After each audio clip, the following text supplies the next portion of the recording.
मृत्यु एक अटल सत्य है। क्या आप जानते हैं कि उस शरीर का क्या होता है?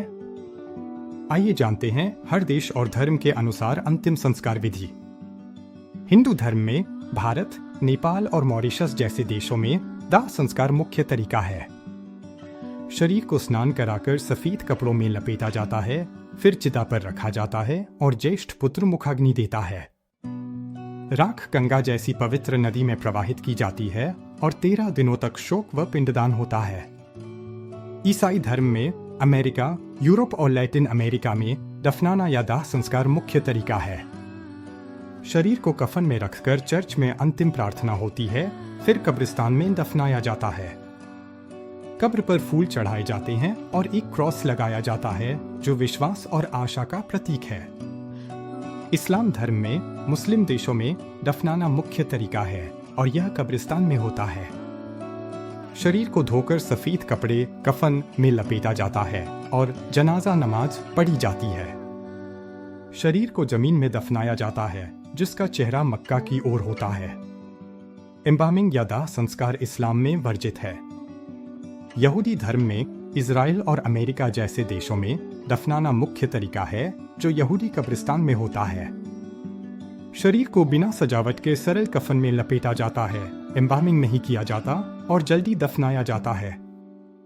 शिवा नामक शोक की परंपरा 7 दिनों तक चलती है जिसमें परिवार और समुदाय एक साथ आते हैं। बौद्ध धर्म में थाईलैंड, श्रीलंका, जापान और तिब्बत में दाह संस्कार मुख्य तरीका है। साधारण समारोह और मंत्रोच्चारण के साथ शरीर को जलाया जाता है। राख या अवशेष मंदिर में रखे जाते हैं या नदी में बहाए जाते हैं और भिक्षु प्रार्थना करते हैं। सिख धर्म में भारत, यूके और कनाडा में दाह संस्कार मुख्य तरीका है। शरीर को स्नान कराकर सफेद वस्त्र में लपेटा जाता है और अरदास प्रार्थना के बाद दाह संस्कार होता है। अंतिम अरदास और भोग गुरुद्वारे में होता है जहां समुदाय एक साथ आता है। चीन में कन्फ्यूशियस, ताओवादी और बौद्ध परंपराओं का मिश्रण है जिसमें दफनाना या दाह संस्कार होता है। शव को घर में कुछ समय रखा जाता है और कागज से बने प्रतीकात्मक सामान जलाए जाते हैं। चिंगमिंग फेस्टिवल पर पूर्वजों की कब्रें साफ की जाती हैं जो सम्मान और याद का प्रतीक है। जापान में 99% लोग दाह संस्कार का तरीका अपनाते हैं। शरीर को जलाने के बाद परिवार के सदस्य चॉपस्टिक से हड्डियों को उठाकर कलश में रखते हैं। कायदान नामक समारोह में राख मंदिर या घर में रखी जाती है। तिब्बत में स्काई बरियल या आकाशीय संस्कार मुख्य तरीका है। शरीर को पर्वत पर रखा जाता है ताकि गिद्ध उसे खा ले। यह दान का प्रतीक माना जाता है जिससे आत्मा मुक्त हो जाती है। अफ्रीका में जनजातीय परंपराएं जनजाति के अनुसार बदलती है।